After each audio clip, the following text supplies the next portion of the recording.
allez bien, que tout le monde est en forme, que tout le monde est motivé pour ce nouveau Twitch, ce nouveau live avec Poker Crusher. Ça me fait vraiment plaisir d'être là. Comme d'habitude, on va laisser un petit peu de temps à tout le monde d'arriver, juste 2-3 minutes et après on lancera rapidement. Vérifier que le son fonctionne bien, que l'image est bonne également, c'est important. Et ensuite, on pourra démarrer. Alors, j'ai toujours ce petit souci pour avoir accès au chat. Je pense que là, on est bon. Tac. Parfait. Alors, j'ai une vidéo en mode incrustation. On va essayer de la dégager d'ici. Tac. Ok, on est bon. On est bon.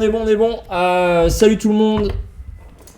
Salut. Pour l'instant, il y a une ou deux personnes. On va attendre que les gens arrivent tranquillement. Les personnes qui sont dans le chat, eh bien écoutez, dites-moi déjà si tout fonctionne, s'il n'y a pas de problème de son, etc., qu'on ne démarre pas et que je lance pas un petit peu les différents slides sans rien. Et une fois qu'on est bon, bah écoutez, on va pouvoir y aller. Est-ce que les habitués du chan sont là? Alors, tac. On va attendre un petit peu, c'est vrai qu'il est 15h59.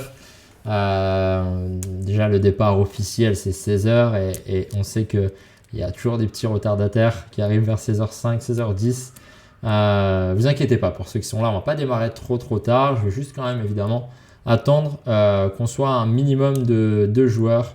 De joueurs ou pas, d'ailleurs peut-être qu'il y en a certains d'entre vous qui grignent pas vraiment, ça m'étonnerait quand même, mais sait-on jamais. En attendant de lancer, bah écoutez, ceux qui sont là déjà, merci à vous. Vous pouvez en profiter pour poser des questions, etc. si vous voulez, il n'y a aucun problème, on peut prendre 3-4 minutes au démarrage comme ça pour lancer le truc.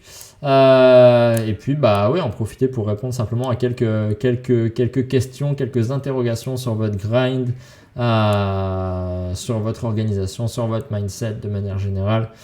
Allez-y, sans problème, on est là pour ça et en plus on a un petit peu le temps avant de démarrer officiellement, donc ça peut être très cool.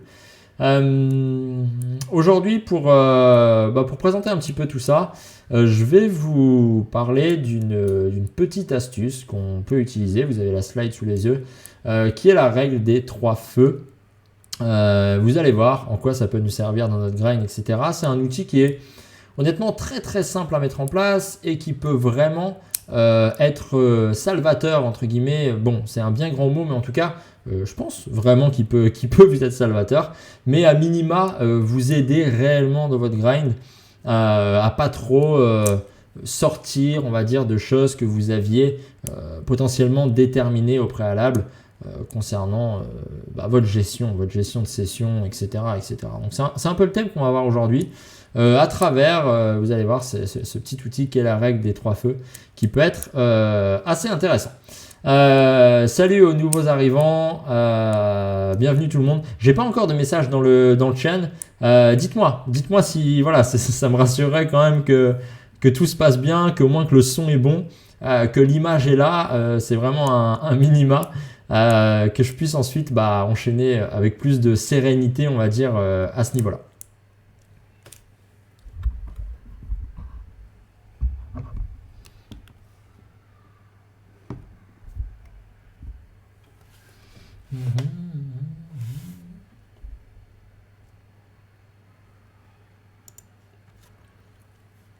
Allez, on va lancer dans 3 minutes. Ouais, ça m'embêterait de lancer les slides, etc. s'il y a si peu de monde. Mais voilà, dès qu'on voit que ça, je sais que ça prend toujours un tout petit peu de temps à arriver. Mais voilà, comme il y a des slides, j'aimerais pas que des mecs arrivent vraiment et que ils aient raté la moitié de ce qu'on a dit. Donc voilà, je vais me permettre de prendre 2-3 minutes pour attendre. 16h05 et puis à 16h05 on lance. En attendant, comme je disais, n'hésitez vraiment pas à être en mode talk tranquillement. Moi, ça me fait plaisir de répondre à vos questions et de discuter de tout ce qui est mindset, etc. Tous ensemble. Alors, tac.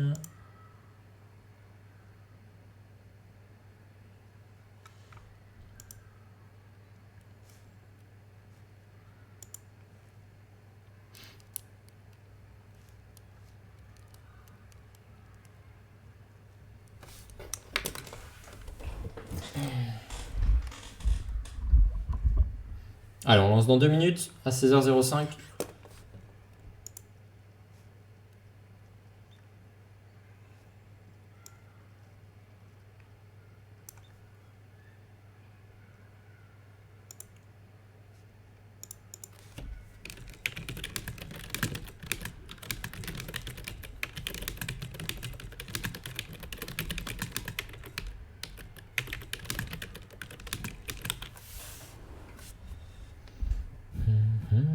Salut, je vois qu'on est un tout petit peu plus, 5-6 personnes qui arrivent. Salut aux nouveaux arrivants sur ce live. Comme je disais, pour les nouveaux, on va lancer les slides dans 1 minute ou 2, le temps que tout le monde arrive. Je pense que vous m'entendez bien, que tout se passe bien. J'ai pas encore de message, mais j'imagine que les personnes qui étaient là seraient parties si ça ne fonctionnait pas, s'il n'y avait pas de son, etc. Donc, j'imagine que ça roule. N'hésitez pas à échanger un petit peu. On peut rester en mode talk. Salut Gaël. Salut. On peut rester en mode talk le temps que les gens arrivent sans problème.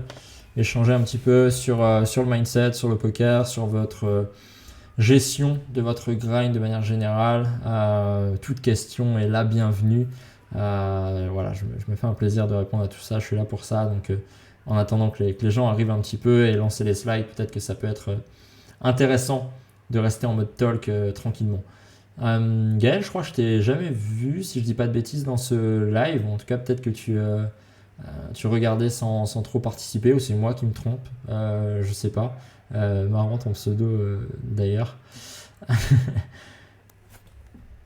Qu'est-ce que tu joues, Gaël, par curiosité? T'es cash game, j'imagine, c'était avec Poker Crusher.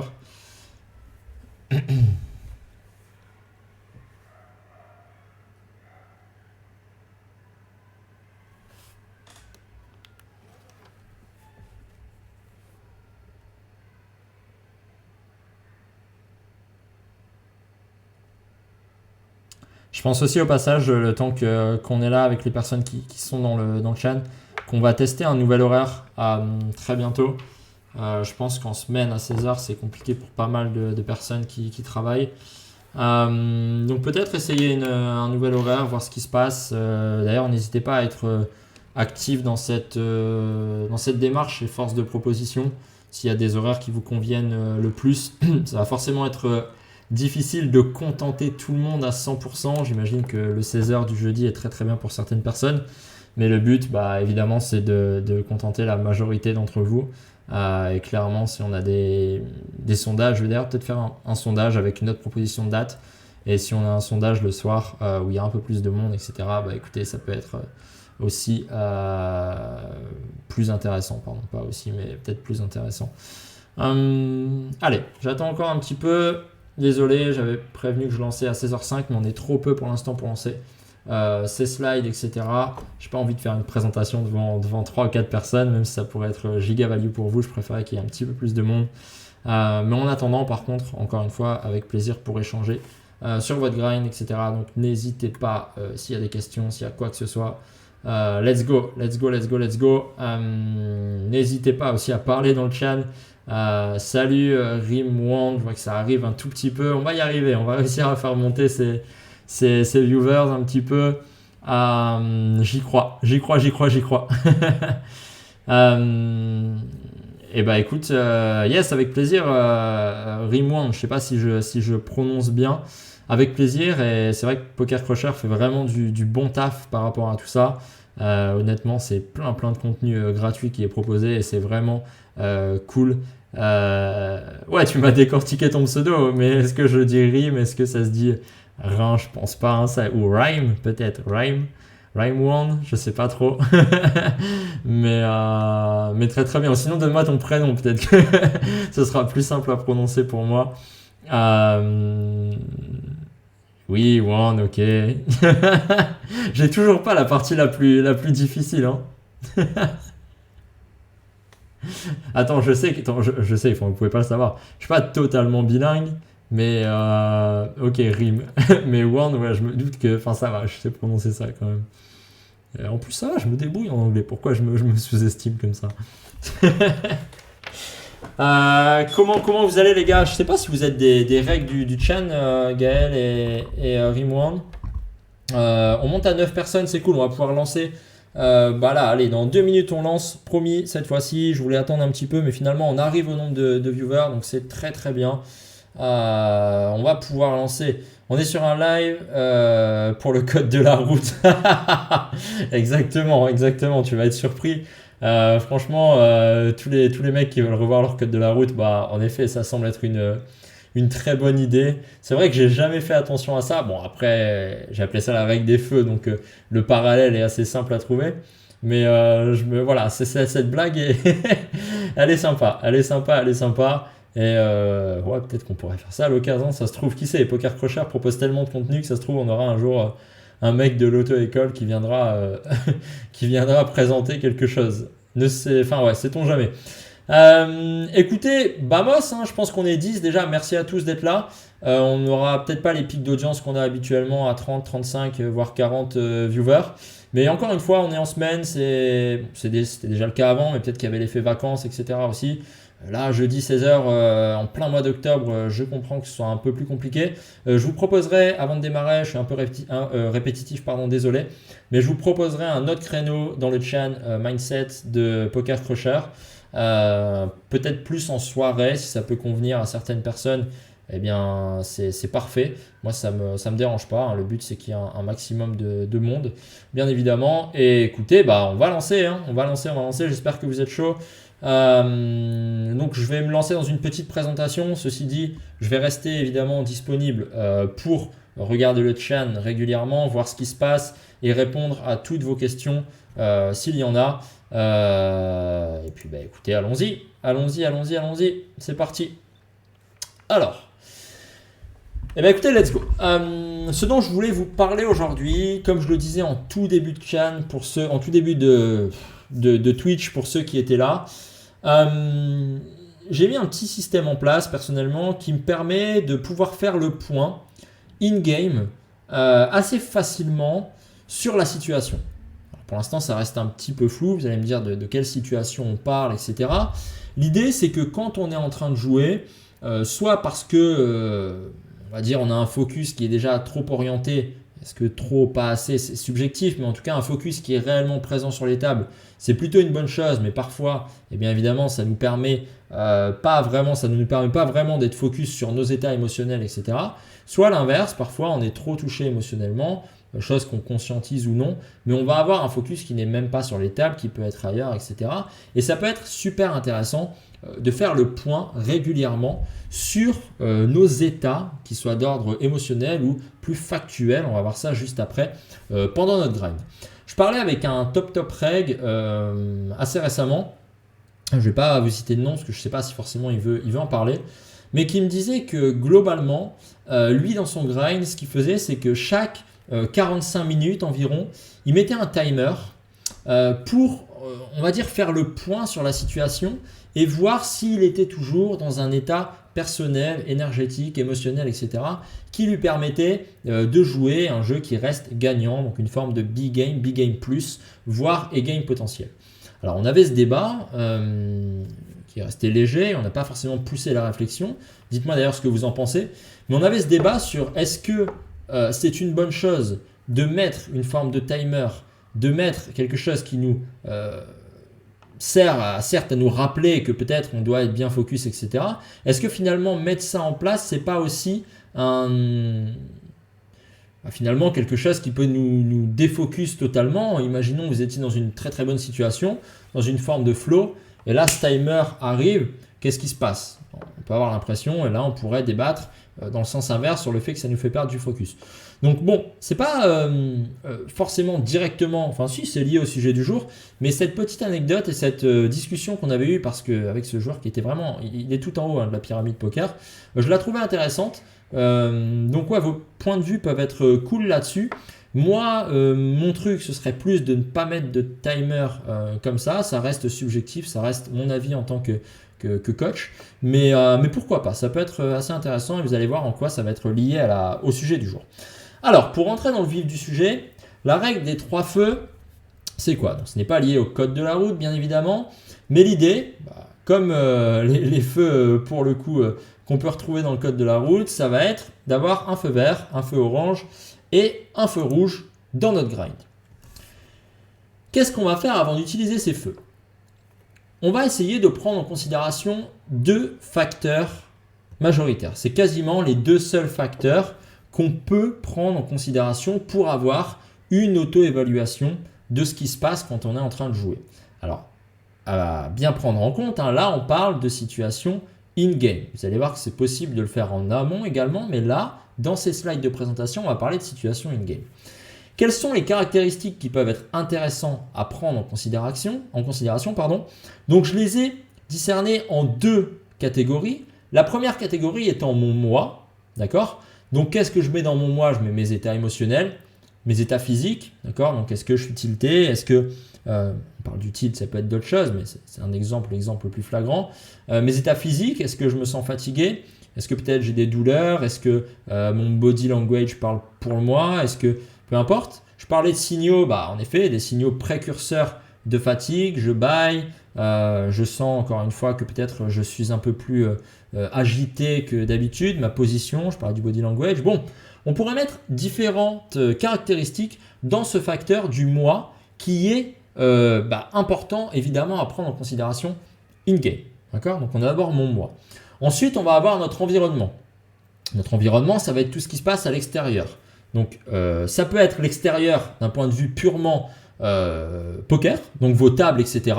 La difficulté des tables, les règles que vous avez, les actions qu'il y a à la table, mais aussi extérieur d'un point de vue, donc en dehors de l'écran. Est-ce qu'il y a du bruit? Est-ce que, peu importe, est-ce que vous avez Discord d'allumé? Voilà, vous voyez un petit peu tout ce qui peut se passer. Tout ce qui va être purement environnemental. D'accord? Donc il va y avoir deux facteurs à prendre en considération pour pouvoir utiliser finalement cette règle des feux. Ok? Alors, qu'est-ce qu'on va faire? On va prendre ça, on va prendre ces feux, d'accord? Et on peut faire le point in-game, on va voir après comment on peut l'utiliser. Mais l'idée, c'est de faire le point in-game sur son soi et sur l'environnement avec une notation en termes de colorimétrie, d'accord? Donc, c'est subjectif, mais globalement, est-ce que mon moi, mes états émotionnels, mes états physiques, etc. sont plutôt dans le vert, dans le orange ou dans le rouge? Ok? J'entends, c'est subjectif. Si vous préférez utiliser une note sur 10, etc., faites-le. La difficulté, c'est que finalement, c'est peut-être, ça paraît être plus précis, mais c'est plus chiant à noter. Là, on a quand même, encore une fois en toute subjectivité, mais on a quand même une bonne idée de, ok, globalement, je me sens très bien, je sens que je suis en pleine forme physique, mes états émotionnels sont plutôt stables, sont plutôt cohérents avec les nécessités actuelles. D'accord? Il n'y a pas de signaux de déconcentration ou de fatigue évidents. Je n'ai pas bâillé. Il n'y a pas de signaux non plus de, on va dire, de tilt ou d'impact émotionnel quelconque. Je ne me sens pas agité plus que ça, etc. Très bien, je peux me mettre une notation dans le vert. S'il y a quelques éléments parmi ces éléments du moi qui sont moyens, on ne sait pas trop, peut-être que ça, c'est pas fou, etc. Alors, je m'auto-évalue en orange.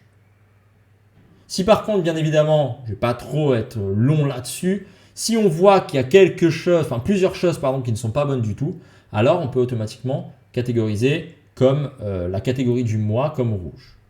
Okay? Vous allez ensuite faire la même chose avec votre environnement.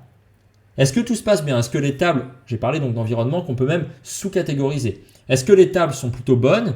Est-ce que les mecs, si on a le choix, évidemment, en MTT c'est plus compliqué, mais est-ce que les tables sont plutôt bonnes? Si vous jouez en spin, alors pour vous c'est plus des joueurs de cash game, mais parfait en cash game. Est-ce qu'il y a, je suis sur du en 6&D, est-ce qu'il y a 5 règles à la table? Et dans ces cas-là, bon, c'est pas ouf d'un point de vue environnemental. Est-ce que par exemple il y a un règle qui est très très bon, mais la position sur lui elle est pas bonne, etc.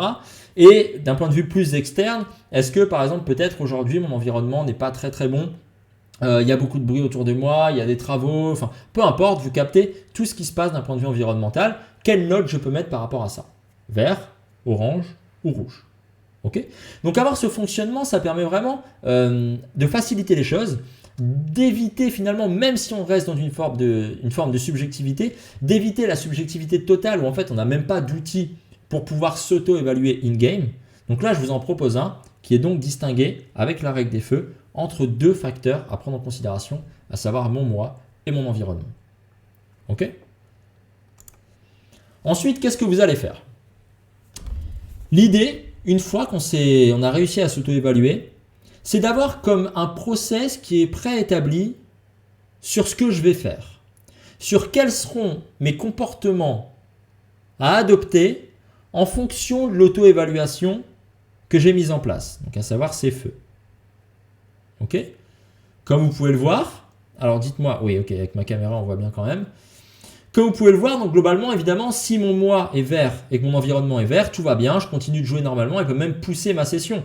Si vous étiez en fin de session, mais que vous faites une auto-évaluation à 5-10 minutes de la fin, vous êtes en pleine forme, tout se passe bien, vous n'êtes pas fatigué, vos états émotionnels sont bons, etc., etc., et que les tables en plus potentiellement sont magnifiques, que tout se passe bien, etc., eh bien pourquoi ne pas profiter simplement de cette période-là pour pousser votre grind, même si vous aviez prédéterminé que ça allait être une session de 2 heures. En considérant évidemment que vous avez le temps pour jouer.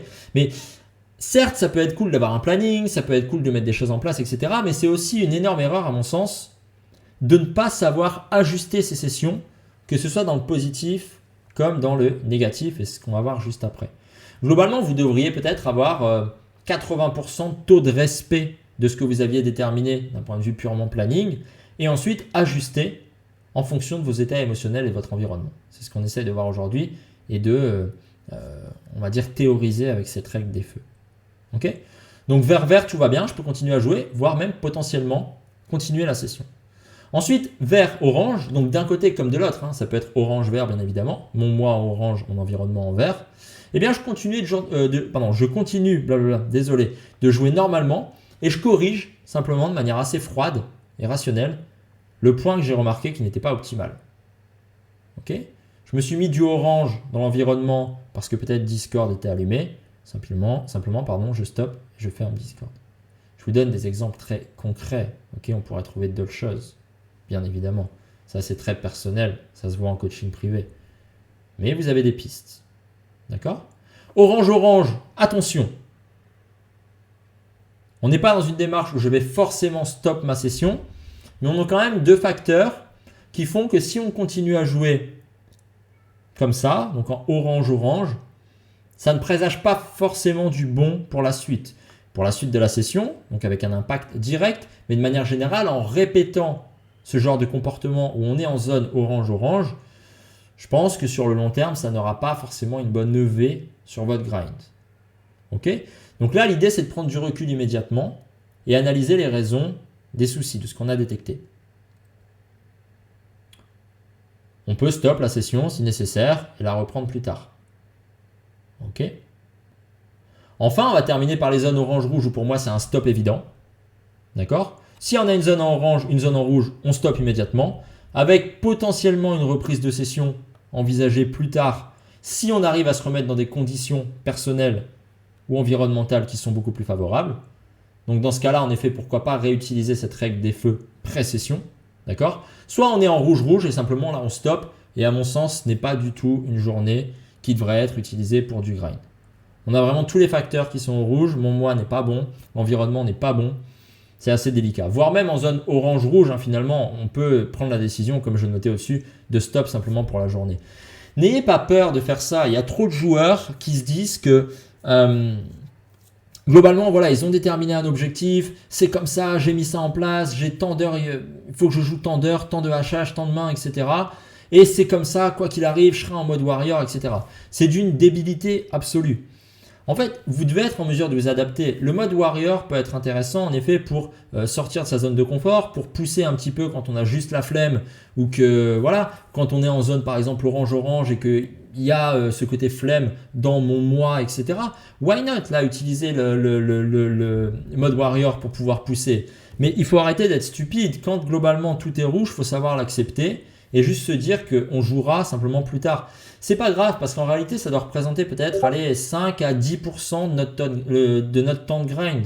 Même pas, ouais, peut-être plus 5%. Vous voyez vraiment les zones où il n'y a rien de favorable, c'est du 5%. Donc ne soyez pas bêtes, même si vous aviez décidé que vous deviez jouer, etc. Ce n'est pas simplement les conditions ne sont pas bonnes, eh bien je dégage. Ok, on vire notre ego, on vire le mode warrior, on vire les objectifs entre guillemets. Enfin, c'est pas qu'on les vire, c'est qu'en fait, en réalité, avoir cette stratégie doit s'inscrire totalement même dans nos objectifs ou en parallèle de nos objectifs. Ok? Je pense que vous avez compris sur ça, c'est assez simple.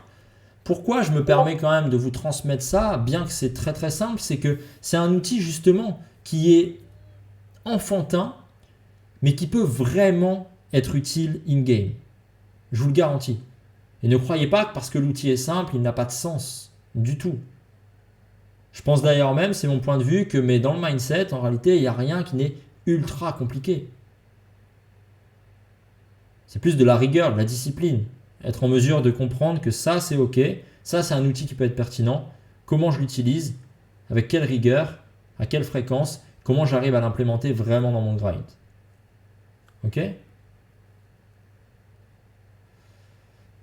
Plus simple à appliquer online qu'en live. Ouais, certainement. Certainement. Est-ce que tu peux argumenter pourquoi tu penses ça? Je dis pas que je suis d'accord ou pas d'accord, j'attends de voir un petit peu ce que tu dis par rapport à ça. Alors, on enchaîne avec, vous allez voir, c'est bientôt terminé. La question va être quand même de comment on utilise ça, avec quels outils et quelle strat claire on pourrait avoir pour pouvoir utiliser sa règle des 3 feux. Alors, ça paraît évident, je vous ai parlé du in-game, mais ça paraît évident qu'on sera d'autant plus pertinent dans l'utilisation de cet outil si on est en mesure de définir au préalable nos zones personnelles et environnementales. Je m'explique je suis désolé, j'ai eu quelques coachings avant. Je m'explique en clair, ce serait comme définir presque une zone de A-game, de B-game, de C-game potentiel. C'est encore un autre travail. Mais l'idée, ce serait plutôt d'avoir une forme de checklist. De se dire comme un pilote d'avion peut-être, de se dire ok, ma zone verte, elle représente ça, ces caractéristiques. Ma zone verte, c'est quand je sens que j'ai une énergie qui est assez haute. Ma zone verte, c'est quand il n'y a aucun geste parasite. Ma zone verte, c'est quand, même si j'ai des colocs, je ne leur parle pas, par exemple. Donc ça, c'est la zone verte d'un point de vue moi, d'accord, mon moi. Ensuite, je vais avoir la zone verte environnementale. Ma zone verte environnementale, c'est quand il n'y a pas plus de 3 règles par table. Je dis des bêtises, je ne sais pas trop. Ma zone verte, c'est quand je joue 4 tables. Dès que je suis en 5 tablings, je sais que ça, c'est des comportements aléatoires qui me poussent à faire ça, des émotions. Ce n'est pas forcément une bonne chose. Donc, définir sur papier au préalable vos 2 zones. Enfin, vos 6 zones, même quasiment. Zone verte, orange, rouge, d'un point de vue personnel et d'un point de vue environnemental. D'accord? Ça, why not?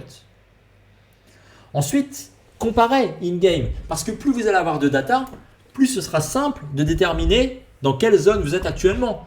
Parce que voilà, je vous parlais de subjectivité. On la gardera jusqu'au bout, cette subjectivité. Ça ne veut pas dire que c'est mauvais. Mais si je n'ai pas de repères de base, eh bien, je peux quand même essayer de me dire, ok, dans quelle zone je suis, etc. à l'heure actuelle, personnelle, environnementale. Mais si je les ai déterminés au préalable, quasiment, on a juste qu'à appliquer un calque. Ok? In-game, tac. Là, je suis là dans mes états physiques, je suis là dans mes états émotionnels. Est-ce que c'est ce que je m'étais fixé? Et dans quelle zone je suis? Bon, très bien. Ok? Vous permettez, je vais boire un petit peu d'eau, j'ai la bouche hyper sèche.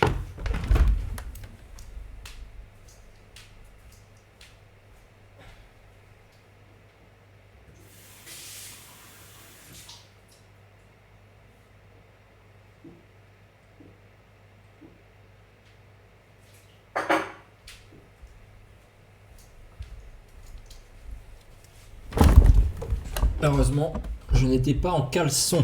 Ça peut arriver, mais pas à 16h30. J'avoue que je fais je vais balancer un petit scoop, mais qui ne l'a pas fait? Je dois vous avouer que j'ai déjà fait des coachings en chemise slip avec voilà, le haut nickel, etc. Mais il valait mieux pas que je me lève pour aller boire un verre. J'espère qu'on n'utilisera pas cette partie du Twitch pour faire un réel sur Insta ou un truc comme ça. Attention Benoît et Germain, je vous ai à l'œil. Donc pour continuer un peu et revenir à nos moutons, donc l'idée c'est de définir au préalable ces zones et ensuite de pouvoir les comparer donc in-game. Okay. en point numéro 3, bien simplement, je m'ajuste. D'accord? Est-ce que la situation que je suis en train de vivre, elle est cohérente avec ce que j'ai établi? Tac, tac, tac. Et j'ajuste par rapport aux slides précédentes. Ok? Prenez le temps post-session de débriefer. Cela vous aidera à vous auto-évaluer. Bah ouais, c'est ultra intéressant. On en revient à une forme de cooldown. Je pourrais vous donner mon avis sur tout ça peut-être dans un autre Twitch. Mais prenez le temps d'analyser tout ça post-session. Parfois vous êtes fatigué, etc. Faites-le le lendemain simplement. Mais ok, est-ce que globalement j'ai réussi à prendre les bonnes décisions? Est-ce que j'ai réussi vraiment à respecter ce schéma-là? Est-ce que quand ça n'allait pas, j'étais en orange-rouge et j'ai vraiment réussi à stop? Ou finalement, à cause d'un impact émotionnel, eh bien je le savais mais je n'ai pas pris la bonne décision. Ou je me suis auto-convaincu que les tables étaient trop belles et que finalement il fallait que je joue. Combien de personnes, je suis persuadé qu'on l'a tous vécu ici, mais combien d'entre nous finalement n'agissent pas comme ils devraient le faire in-game par rapport à une stratégie préétablie? Mais encore, peut-être faudrait-il l'avoir défini cette stratégie. Okay, c'est peut-être ça le leak de beaucoup de joueurs. C'est comment on peut suivre un process qui n'existe pas, en fait. Donc c'est mon point numéro 5, la justesse dans la subjectivité. Certes, c'est un outil, je le répète beaucoup, c'est peut-être le terme que j'ai le plus utilisé aujourd'hui, qui est très subjectif, en tout cas dans son utilisation, dans ce qu'on va en faire. Mais dans cette subjectivité-là, en fait, rien n'empêche de se dire, ok, d'un point de vue très lucide, eh bien, j'ai réussi à respecter ou non les critères que je me suis fixés. Ok ? Est-ce qu'il y a des questions sur tout ça? Allez, je vais prendre 1 ou 2 minutes et...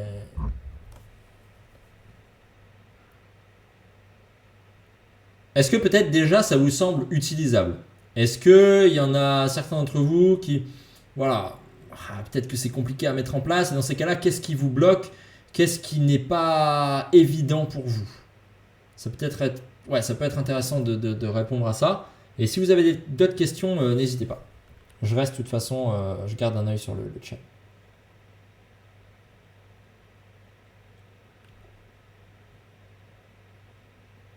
Alors, quelques liens directs pour terminer, c'est très très bref.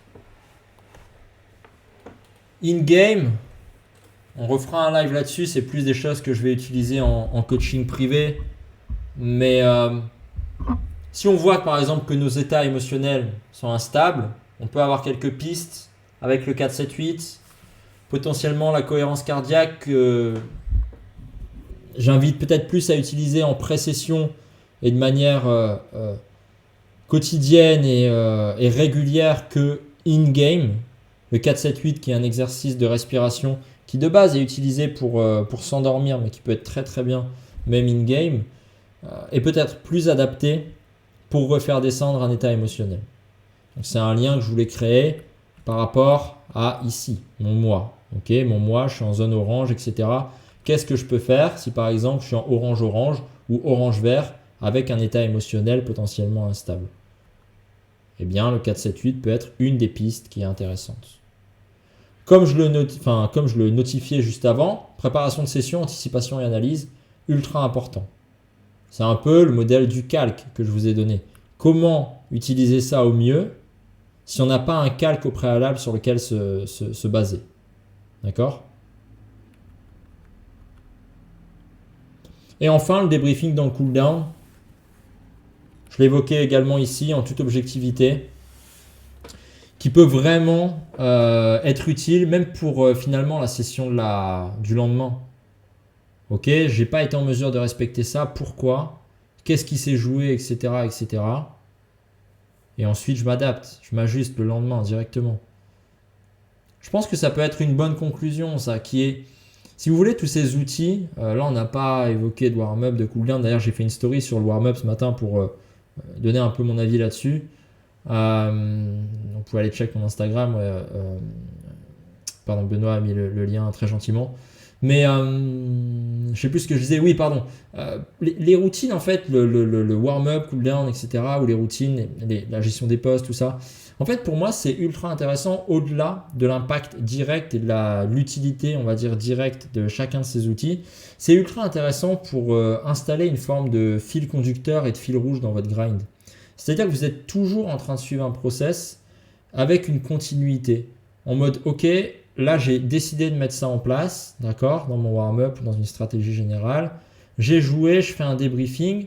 Et en fait, ce débriefing-là, il est ultra intéressant pour pouvoir justement rejouer le lendemain et réétablir peut-être un warm-up qui est en cohérence avec ce que j'ai débriefé la veille, d'accord, ou le matin par rapport à la veille. D'accord. Et en fait, instaurer ça, ça permet de toujours garder un œil sur le process. C'est vraiment une. Je pense que c'est pas un hack, mais en fait, c'est une des solutions les plus intéressantes pour pouvoir justement avoir un réel focus sur nos actions, sur le process, sur ce qu'on met en place dans notre grind, etc. Plutôt que d'être, comme beaucoup de joueurs, en train de suivre leurs gains, leur bankroll, leur EV, etc., qui n'ont pas de réelle valeur sur du court terme, quoi. Ça, on le sait tous, j'apprends rien à personne ici. Mais donc, du coup, fonctionner de la sorte, c'est vraiment une bonne idée. Et je pense que plus vous mettrez d'outils en place, évidemment en réfléchissant à leur efficience quasiment constamment, mais c'est pas plus en termes de quantité, mais on va dire plus votre grind sera cadré avec des bons outils, plus naturellement vous pourrez avoir une attention portée sur des choses qu'on maîtrise, des choses qui sont contrôlables, etc. et détourner finalement notre attention de ce qui nous intéresse moins sur du court terme, quoi, à savoir les résultats.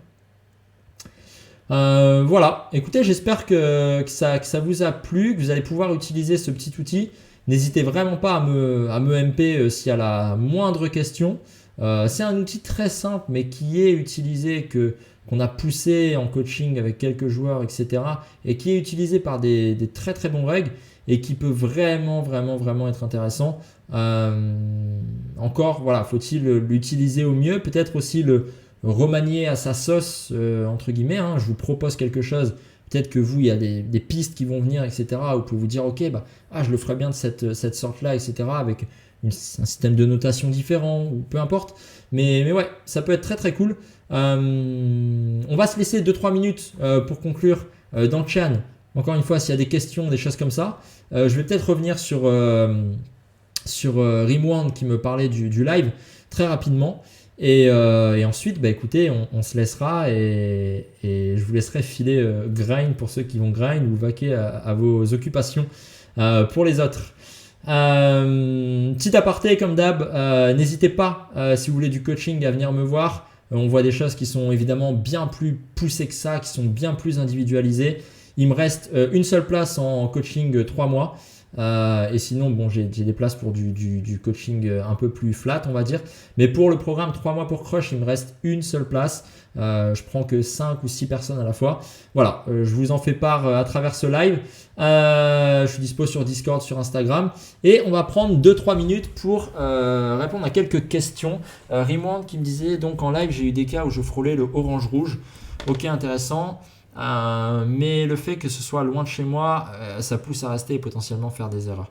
Alors, ouais, je suis d'accord avec toi. C'est vrai qu'on a une forme de friction qui est plus forte. C'est plus facile de prendre la décision, même si on vient d'arriver, je sais pas, il y a un quart d'heure. C'est difficile de prendre la décision, contrairement à chez nous où on a juste qu'à fermer le PC, etc. Je te rejoins. Après, tu vois, c'est pas un bon argument pour autant. J'imagine que tu en as conscience. Mais même si on peut justifier ça par le fait qu'on a fait 1 heure de route, qu'on est maintenant dans l'environnement, etc., en réalité, la décision la plus EV+, serait, si tu me dis que tu es en zone orange-rouge, d'ailleurs la orange-rouge, d'ailleurs, elle est corrigeable, hein, c'est possible, hein, corrigeable, désolé pour ça, mais tu peux totalement, en tout cas, avoir un impact dessus. Si tu es en orange-rouge, c'est compliqué, mais c'est possible. À toi de rester vraiment le plus rationnel possible. Si tu penses que tu peux faire quelque chose, fais-le. Quitte à quitter une demi-heure à aller manger ou quoi que ce soit. Bon, il y a d'autres conseils qui pourraient être intéressants, à faire des exos, comme on a vu, etc., de respiration ou d'autres. Et sinon, honnêtement, même si c'est très très difficile, si tu ne peux pas repasser en zone orange-orange ou en zone orange-verte, eh bien dans ce cas-là, simplement aie la force de quitter le casino et de faire autre chose. C'est ultra compliqué, mais c'est avec ce genre de micro-décisions qui en réalité n'en sont pas, hein. C'est des micro-décisions d'un point de vue juste temporel, mais ce n'est pas des micro-décisions en termes d'impact et de conséquences sur ton grind. Donc, et la force d'être rigoureux, d'être discipliné pour pouvoir justement bien mettre ça en place et give up, même si tu es à 2 heures de chez toi, quoi. Mais je te conseille que c'est plus compliqué. Solution, venir en camping-car, ben voilà. Là, on a un réel coach. Ça c'est du vrai conseil, ça. Merci à toi, Luzaman. C'est clairement le meilleur conseil, je pense, et la meilleure réponse. Essayez de s'y mettre dans les meilleurs dispos avant d'y aller. Exactement. Ouais, exactement. Ça, tu vois, on en revient à... Là, on a évoqué in-game, quoi faire, etc. Mais on en revient à cette partie de la slide sur la définition. Et en effet, définir au préalablement ces zones, plus, tu as totalement raison, c'est pas le sujet du jour, mais c'est évidemment lié. Se mettre dans des bonnes conditions au préalable. On va dire optimiser les chances que tout se passe bien. Et tu vois, il y a un truc qui est intéressant qui me fait penser du coup à ça par rapport à ce que dit Luzaman, c'est que peut-être que tu peux, tu vois, stop pour cette fois-ci, rewind, stop totalement, avoir la force de le faire et simplement via le débriefing te dire ok, il y a ça qui s'est mal passé, comment je peux avoir un impact en amont à la prochaine fois que je vais au casino par exemple. Comment je peux faire les choses au mieux pour pas que cette situation se reproduise. Et simplement favoriser tout ça. Et en fait, après les gars, que ce soit en live ou online, encore une fois, comme je le disais, ces situations de rouge-rouge, finalement, elles doivent arriver genre 5% du temps. J'avais cette discussion avec un mec sur le C-Game, un mec que je coach sur le programme 3 mois justement. Le mec, on parlait de son C-Game, etc. Et il me dit, ouais, bon, encore une fois, c'est subjectif, mais et encore faut-il être d'accord sur la définition, mais quel est ton pourcentage de A-game, de B-game, de C-game de manière générale? Et bon, on s'en fout un peu du A-game, B-game, parce que là, c'est pas là où je veux en venir aujourd'hui, mais il me disait, ouais, j'ai 20% de C-game. Et en fait, il était dans une forme d'acceptation par rapport à ça. Ensuite, on l'a défini ensemble, etc. Mais en fait, ça ne doit pas exister. 20% de C-game, ça n'arrive jamais, en fait. Pourquoi ça n'arrive jamais? Parce que au pire du pire, c'est presque de worst case scénario, entre guillemets, le pire truc, c'est que j'arrête. C'est quand j'ai pas d'outils, quand j'ai pas les clés, quand en amont, finalement, sans parler forcément d'outils et de clés salvateurs, quand en amont, je suis pas en mesure de gérer ça, eh bien, j'arrête en fait, simplement, je joue pas. Mais la seule zone de C-game qui doit exister, ça doit être genre du 2-3% maximum. Et en fait, c'est des zones de non-conscientisation du C-game. Je ne sais pas si vous voyez ce que je veux dire. En fait, les seules zones de C-game acceptables, putain, je bégaye tellement aujourd'hui. Les seules zones de C-game acceptables, c'est des zones en fait où vous ne comprenez pas que vous êtes en C-game. Et en fait, ces 2-3%, en fait, c'est le temps de comprendre que vous êtes en C-game et de prendre une décision. À savoir, je me remets dans le bon état ou je stoppe. Enfin, peu importe ensuite la décision. Mais 20% de C-game, c'est intolérable. C'est impossible. On fera peut-être un live là-dessus sur le A-game, B-game, C-game, comment le définir, ce que ça veut dire, etc. On n'est pas tous obligés d'avoir la même définition, mais en réalité, on va forcément tous se retrouver, on va tous être d'accord là-dessus, quoi. Les pourcentages varieront peut-être en fonction de comment chacun voit les choses. Mais globalement, ouais, en tout cas, le C-game n'est pas tolérable à un cinquième de votre grind. C'est impossible. C'est impossible. Ok les gars, bah écoutez, s'il n'y a pas d'autres questions, je vais vous laisser sur ça pour aujourd'hui. On passera peut-être un live par mois au lieu de un live toutes les 2 semaines. Et je vais produire beaucoup plus de contenu. Par contre, sur mes réseaux, avec la Crush Academy notamment qui arrive, etc. Écoutez, il y a pas mal de choses. Donc ceux qui sont intéressés par du contenu mindset, je m'adresse vraiment à beaucoup de joueurs, que vous soyez pro, que vous jouez plus bas, il y a forcément une offre entre guillemets qui vous correspond. C'est pas forcément inaccessible d'un point de vue tarif comme beaucoup de coachs. J'essaye vraiment aussi de réfléchir à ça en gardant évidemment quelque chose de value pour moi, mais aussi permettre finalement à certains joueurs qui n'ont jamais accès à mon sens à ces outils mindset, etc. parce que c'est trop cher, c'est un truc qui me saoule aussi, parce que j'ai pas cette vision-là et je pense que dès qu'on joue en low stakes, on devrait pouvoir travailler sur ça. Donc voilà, suivez-moi sur mes réseaux, etc. Il y aura pas mal de choses. Des petites masterclass, on va en faire aussi très bientôt. Enfin bref, voilà, suivez-moi sur les réseaux pour voir tout ça. Merci en tout cas à tous. On n'a pas été 30 viewers comme il y a 2-3 semaines, mais c'est pas grave. Les 10-15 qui étaient là, ça a été stable et c'était très très cool. Finalement, on a pu faire cette présentation. J'étais un petit peu sceptique au départ, j'ai eu un peu peur, je vous le concède. J'imagine que vous l'avez peut-être ressenti. Mais merci à tous, passez une bonne fin de journée, bon grind à ceux qui grind, belle fin de semaine à tout le monde et on se capte d'ici un mois normalement. Ciao les gars, à bientôt. Salut.